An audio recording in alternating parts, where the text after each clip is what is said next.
અને નાયબ મુખ્યમંત્રી છે એમને પણ આટલું બધું લાગી આવે છે, તો હું પૂછવા માંગુ છું કે જ્યારે ગુજરાતમાં આટલો બધો દારૂ વેચાય છે ત્યારે તમને કેમ નથી લાગી આવતું? આટલા બધા પોલીસવાળા છે એમને કેમ લાગી નથી આવતું કે એટલે આ બધા તાઇફાઓ બંધ કરીને જે પટ્ટા ઉતારવાનું રાજકારણ તમે કર્યું છે એના બદલે જો થોડી વડગામના ધારાસભ્ય જિગ્નેશ મેવાણીએ દારૂબંધીને લઈને પોલીસના પટ્ટા ઉતારી દેવાની ચીમકી ઉચ્ચારી હતી, તેને લઈને અત્યારે બરાબરનું રાજકારણ ગરમાયું છે। ક્યાંક જિગ્નેશ મેવાણીનો વિરોધ થઈ રહ્યો છે તો ક્યાંક જિગ્નેશ મેવાણીને સમર્થન મળી રહ્યું છે। તેવામાં કોંગ્રેસના મહિલા નેતા પણ હવે મેદાને આવ્યા છે અને હર્ષ સંઘવીને તેમણે ચેલેન્જ આપી છે અને જિગ્નેશ મેવાણીનું સમર્થન કર્યું છે। શું છે આ સમગ્ર મામલો, વિગતે વાત કરીએ આ વિડીયોમાં। વૈષ્ણવજન તો તેને કહીએ જે પીડ પરાઈ જાનાને રે। નમસ્કાર, નવજીવન ન્યૂઝમાં આપનું સ્વાગત છે। હું છું જયંત દાફડા।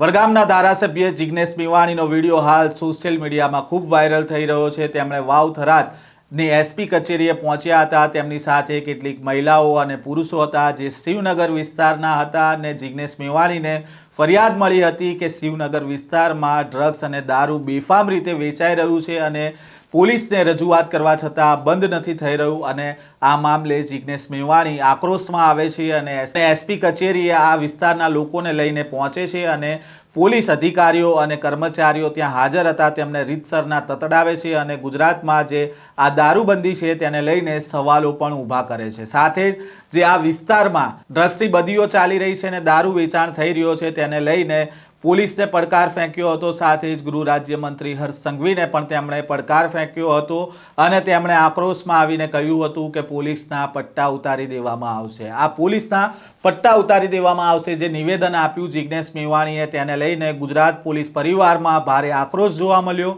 ગઈકાલે બનાસકાંઠામાં અને કચ્છમાં ગુજરાત પોલીસ પરિવારે રેલી કાઢી અને જિગ્નેશ મેવાણી રાજીનામું આપે, જિગ્નેશ મેવાણી જાહેરમાં માફી માંગે તે પ્રકારની માંગ ઉઠી હતી। સાથે જ ગુજરાત પોલીસના અધિકારીઓ છે તે પણ પોતાના વોટ્સએપ સ્ટેટસમાં જિગ્નેશ મેવાણીનો વિરોધ કરતા હોય તે પ્રકારનું સ્ટેટસ છે તે રાખવામાં આવ્યું હતું। આ દરમિયાન ભાજપના ધારાસભ્ય હીરા સોલંકીનો પણ એક જૂનો વિડીયો છે તે વાયરલ થયો જેમાં હીરા સોલંકી પણ જિગ્નેશ મેવાણીની જેમ આક્રમક અંદાજમાં પોલીસના પટ્ટા ઉતારી દેવાનું આ વિડીયોમાં હીરા સોલંકી કહેતા હોય તેવું જોવા મળી રહ્યું છે। આ વિડીયોને લઈને હવે કોંગ્રેસના મહિલા નેતા જેની ઠુમ્મર મેદાને આવ્યા છે અને જેની ઠુમ્મરે શું કહ્યું છે પહેલા તેમને સાંભળીએ। તાજેતરમાં વડગામના ધારાસભ્ય જિગ્નેશ મેવાણી દ્વારા જે પોલીસના પટ્ટા ઉતારી નાખવામાં આવશે એના નિવેદનના વિરોધમાં અત્યારે પોલીસ પરિવારના સભ્યો, ઘણા બધા ગ્રામજનો અને ગુજરાતીઓ રસ્તા ઉપર ઉતર્યા છે। પૂર્વ આઈપીએસ ઓફિસરો, રિટાયર્ડ અધિકારીઓ, આ બધા જ જિગ્નેશ મેવાણીના સ્ટેટમેન્ટના વિરોધમાં ઉતર્યા છે। હું આપના માધ્યમથી પૂછવા માંગુ છું કે 3 વર્ષ પહેલાં હીરાભાઈ સોલંકી કે જે રાજુલાના ધારાસભ્ય છે એમણે પણ પોલીસને ચીમકી આપી હતી અને બોલીને ગયા હતા કે અહીંથી તમને ધમકી આપીને જાઉં છું કે તમારા પટ્ટા ઉતરી જશે। ત્યારે આ બધા ક્યાં હતા એ આપના માધ્યમથી પૂછવા માંગુ છું। પોલીસને એટલું બધું લાગી આવે છે, ખુદ હર્ષ સંઘવીને કે જે ગૃહમંત્રી છે ગુજરાત રાજ્યના અને નાયબ મુખ્યમંત્રી છે એમને પણ આટલું બધું લાગી આવે છે, તો હું પૂછવા માંગુ છું કે જ્યારે ગુજરાતમાં આટલો બધો દારૂ વેચાય છે ત્યારે તમને કેમ નથી લાગી આવતું?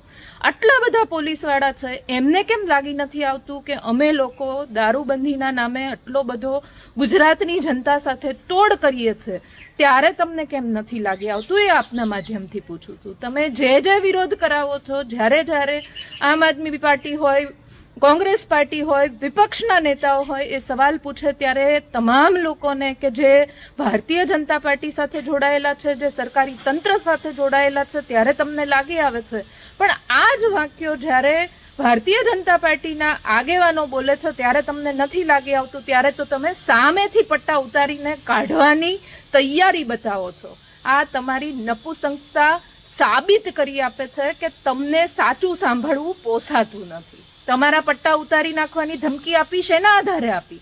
ગુજરાતમાં આટલો બધો દારૂ વેચાય છે, મળે છે, શોષણ થાય છે, આટલા બધા અપબનાવો, અપમૃત્યુના કિસ્સાઓ બને છે ત્યારે તમને નથી લાગી આવતું। તો તમારી જે આ લાગણીઓ અને સંવેદનશીલતાઓ તમે બતાવો છો, તો એ જ સંવેદનશીલતાઓ તમે જેટલા ક્રાઇમ થાય છે પાછળના વર્ષોમાં આજ દિવસ સુધીના જેટલા ક્રાઇમ થયા, તાજેતરમાં પાયલ ગોટીના પ્રકરણમાં જ હું અમરેલીથી પાયલ ગોટી જે પ્રકરણ થયું ત્યારે જે પોલીસવાળાની સામે આટલા બધા આક્ષેપો થયા, આટલા બધા હાઈકોર્ટે નોટિસો આપી, છતાં પણ તમને એવું ન થયું કે અમે પટ્ટા ઉતારાવી નાખીએ. અને ઉપરથી અત્યારે જ્યારે સાચું બોલવાની કોઈ હિંમત કરે છે ધારાસભ્ય, જ્યારે સરકારનો કાન સાંભળવાની હિંમત કરે છે, ત્યારે તમને બધાને લાગી આવે છે આ ગુજરાતના રાજકારણમાં અને ઇતિહાસમાં દુઃખદ ઘટના કહી શકાય. એટલે પટ્ટા ઉતારી નાખવાની વાતનું આટલું મોટું રાજકારણ કરો છો, એના બદલે જે તમારી શૌર્યતા બતાવી હોય એ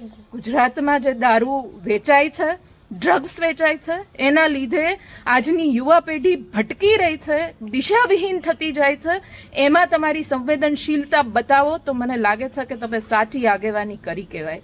બાકી આવી બધી વાતમાં તમે વિરોધ કરાવીને એક ધારાસભ્યને, એક આગેવાનને, એક ગુજરાતના યુવાનને બોલતો બંધ કરીને બીજા બધાને જે સંદેશો પાઠવવા માંગો છો એ સંદેશો પાઠવવાના બદલે તમારી શૌર્યતા, આ બધી જ વાતો જેટલા ક્રાઇમ થાય છે અને પકડીને ક્રાઇમ કરનારા લોકોને પકડીને હપ્તાઓ બંધ કરીને પોલીસવાળાઓ રક્ષકની બદલે જ્યારે કોઈ એક યુવાનને હેલ્મેટ નથી પહેર્યું ને રોકે છે ત્યારે એ રક્ષક નહીં પણ ભક્ષકના સ્વરૂપે એ યુવાન જોતો થયો છે આજની પેઢીનો.